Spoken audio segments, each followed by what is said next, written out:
Hello everyone, it's Truds here, and today we've got something different for you. Yep, that's right, we're not here to go into one specific build or go down the crazy Warmindcell mod rabbit hole.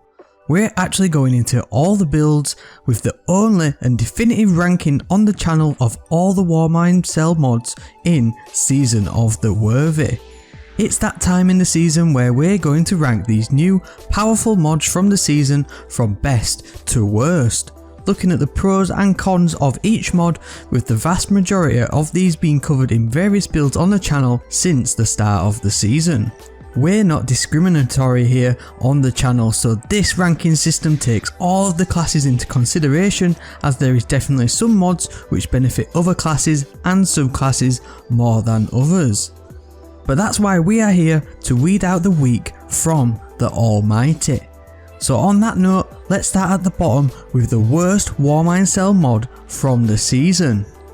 Now, at the bottom of the pile as the worst Warmindcell mod is not just one mod but a whole collection of mods, and these are the ones that have definitely got the least amount of action throughout the season. We are talking about the Warmindcell mods that make you charge with light and lean into the previous seasonal obelisk mods from Season of Dawn. Incinerating Light, Light from Darkness and Warmind's Light are the mods in question here. These Solar, Void and Arc mods respectively allow you to become charged with light by either destroying a Warmindcell, defeating multiple combatants near a Warmindcell, or by simply just collecting one. The main reason these are bottom of the list is due to the fact that you have to then build into the Charge with Light mods from the previous season, which did not get a ton of usage across the wider Destiny community. In general, I did enjoy the Charge with Light mods, and there is some top tier builds you can put together. But in terms of this list and their viability in the content this season, they just don't quite hit the mark. It's a close one here though at the bottom, as this mod, although has a useful aspect, in reality its utility is just not required, especially at this stage of the game cycle. Light of the Fire is the Solar Warmindcell mod which creates an orb of light when rapidly defeating combatants with a Warmindcell. Yep, just one orb of light. Now the problem with this is that the same group of ads you just destroyed with the Warmindcell could probably net you at least 2 if not 3 orbs of light if you use a masterworked weapon. Which, let's be honest, if you've completed any of the pinnacle or ritual weapons, you have at least a small abundance of masterwork weapons to choose from. So the actual benefit of this rather expensive Warmindcell mod is just rather meh. If you've been using this, then you really need to consider your own sanity at this point now. Now we are slowly moving away from the bottom here and getting into some actual useful cells. I mean, we are still in the worst category in terms of ranking, but this one is kind of a meme Warmindcell and rather trollish, so it does get some bonus points for that. Chosen of the Warmind is the Arc Affinity mod, whereby if you collect or destroy a Warmindcell, it will create a concussive blast that pushes enemies away. Now I liken this one to a small breeze blowing in your face. You definitely feel it, but it could be worse, and it'll be somewhat pleasant on a warm day. Now all jokes aside, depending on what you're putting together, it can be helpful to create some much needed space, but apart from turning the hive into a clay pigeon shot, there's nothing too spectacular about this one. So to round out the worst section of the ranking, we have the least worst Warmindcell mod. This one can have some utility, but let's be real, there isn't nobody using this one. Blessing of Rasputin is the Arc mod, which will increase the chances of creating a Warmindcell from the next final blow from a Seraph weapon when you collect a Warmindcell. Now I don't know about you, but if I collect a Warmindcell, I want it to do something cool, and increasing the odds of a Warmindcell dropping next time with my already decent drop rate thanks to the god tier loadout I've set up, then I think I'll take a hard pass on this one. However, if you're all about rocking that Seraph Carbine and sidearm combo with literally nothing else, then this mod is for you. Just don't be upset when I come by and nuke everything in sight by blowing up your Warmindcell. Okay, so now we're into the Premier League of Warmindcells, as we get into the top 10 Warmindcells from Season of the Worthy.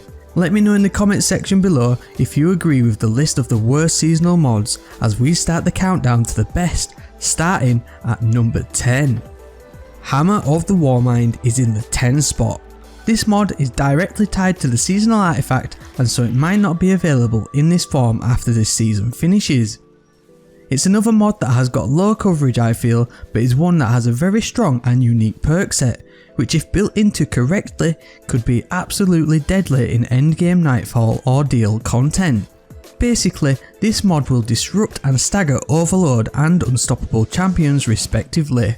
The disruption and stagger will also work on lower tier adds to some extent, so it's definitely a strong mod, but given that Overload and Unstoppable champions will just aggro you consistently, makes either repositioning a Warmind cell or taking advantage of one nearby is just very unlikely, as it's just easier to use the normal champion mods to deal with them, therefore making this Warmind cell not really worth your time. In the number 9 position, we have another group of Warmind cell mods that effectively offer some sort of close range stat effect to you or nearby combatants. Modular Lightning, Cellular Suppression and Fireteam Medic are all great mods in their own rights, but I feel they offer the least in terms of genuine impact as far as gameplay, especially if you've put a strong build together.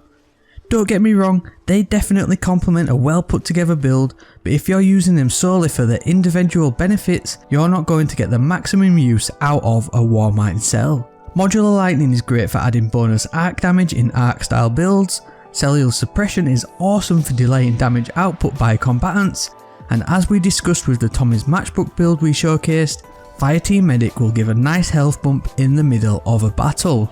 But in terms of genuine gameplay impact, this is why they sit in this spot on the list. Speaking of gameplay impact, Burning Cells is at number 8. And it is much like the ones we've just listed, but for me, this one is more impactful as you can actually see the burn tick damage from the destruction of the Warmind cell. Plus, you can boost the impact of this mod significantly in a build using 2 other mods we are yet to get into.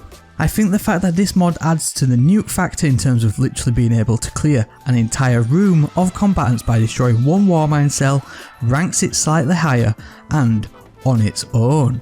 It definitely has the wow factor amongst the community and is probably going to be one of the most used mods going forwards. Taking the 7th Serra spot is another pair of mods that go hand in hand in any Warmind cell build, Strength of Rasputin and Sheltering Energy. The reason these two are stacked together is just because they play beautifully together. Collecting a Warmind cell granting melee energy and an overshield is just perfect synergy. These would get higher, but as you have to play into a specific build style, being close quarters, it doesn't necessarily play into everyone's way of playing and leaves you rather vulnerable. However, with the Assassin's Cowl build we showcased, it's definitely a top tier combo.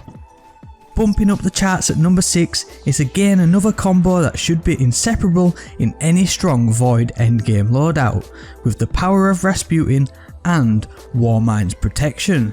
These two have the dual purpose of buffing your damage output whilst debuffing enemy damage output. We've put these into a number of builds this season, and the fact that these two mods turn you into a tank no matter what your loadout, I can see these two being top choices in future builds going forwards. Now we are talking as we get into the top 5, but we're not talking because we're too busy absolutely destroying everything with as much fire as possible. Rage of the Warmind is at number 5, and mainly due to the fact that its potency of being able to clear any room of enemies is just incredible. The added bonus of extra solar damage when destroying a Warmind cell works perfectly with a number of mods, but when paired with another Warmind mod, it actually increases the chances of multiple cells dropping upon the explosions too. The only downside is its cost, as it can hinder other options, but if you don't care and just want to see the world burn, then this one is for you. One word: GOAT. The Grasp of the Warmind is not only an amazing mod at taking your Warmind buffs with you, but it is actually broken in that it can give you bonus super energy in certain builds and situations, one of which we covered here recently. But that's beside the point, because the true benefit of this mod is that you can tuck and run the cell you've just made and take it to the next encounter with you to either buff your damage or destroy everything. It also makes Warmind cells surprisingly sticky too, bringing a sense of impending doom to any champion willing to take one on the chin. Now that mod would get higher, but due to the insane operational benefits these two mods give to any Warmind cell loadout, these pip grasp the number 3 spot on the podium. Warmind's longevity and global reach should be a must in any build, as they greatly enhance the benefit of any Warmind cell. Do you want to carry yourself for longer from encounter to encounter? Then longevity is the call here. Or do you want to destroy everything in sight? Then global reach is the one for you. Or do you even want to debuff everything continuously and increase your damage output to the max? Then bang them both in a build and you've got all your bases covered. But we can't possibly beat these top 2 Warmind cell mods, and for obvious reasons which will become apparent. Tyrant Surge is in the number 2 spot, and this is only for the reason that it is the seasonal artifact mod, and therefore will be going away at the end of the season. This mod effectively turns any arc subclass build into an arc battery, where producing Warmind cells is as easy as shooting dregs in a barrel. Grenades, supers and melees all count towards turning enemies into Warmind cells, and with a brief non-existent cooldown in between, if you spec into the uptime of your abilities, you can create countless cells within a very short space of time. Plus, it takes away the necessity of having to use a Seraph weapon to create Warmind cells, leaving you free to pick your favourite weapons for any activity. But finally, in the number 1 spot, the obvious choice, the only choice, Wrath of Rasputin. Much like Tyrant Surge, this mod takes away the necessity of having to use Seraph weapons to create Warmind cells, but it's not only abilities that count towards creating cells, but you can turn a number of weapons into actual Seraph weapons, including exotics like Sunshot and Jotun. With a chance to create a Warmind cell on Solar Splash Damage Final Blows, you can create some truly unique and powerful builds without even needing any Seraph weapons. Grenade launchers, rocket launchers, dragonfly perks, grenades and explosive abilities all count, with the combinations being incredible at giving true freedom in any Warmind cell build. If you just like Sunshot, then use that and use a Void subclass instead. If you don't like Sunshot, then use a Soul subclass. Honestly, this is why it's top spot, and it will be a favourite in my builds going into future seasons. So there we go, the only extensive ranking of all Warmind cells. We've created a number of fun and unique builds this season, and I feel this is only the beginning from Bungie as we get ready to go into uncharted waters with Year 4 on the horizon. Let me know in the comment section below what your top 3 mods are from this season. I'd be interested to know any outliers that you've had fun with. Alternatively, hit me up on Twitter. Like I've mentioned before, I practically live on there, so feel free to tweet me. Before we round out this video, the support has been absolutely incredible, and I'm blown away by all the interaction here on the content I've been creating lately. I'm loving seeing regular faces in the comments, and it's great to see people turning up to the YouTube premieres too. Honestly, without your support and kind words, this gig would be a lot less enjoyable, and it spurs me on to do more and do better, so thank you very, very much. On that, if you are new around here, then please hit the subscribe button, and the rating down below is always greatly appreciated. We generally do a lot of build videos with the aim to mix up your playstyle and experiment with what's in the game. All your support is greatly appreciated. We will be back to the scheduled programming of builds this week, so please stick around for them. As always, thank you very much for watching, and I hope to see you next time.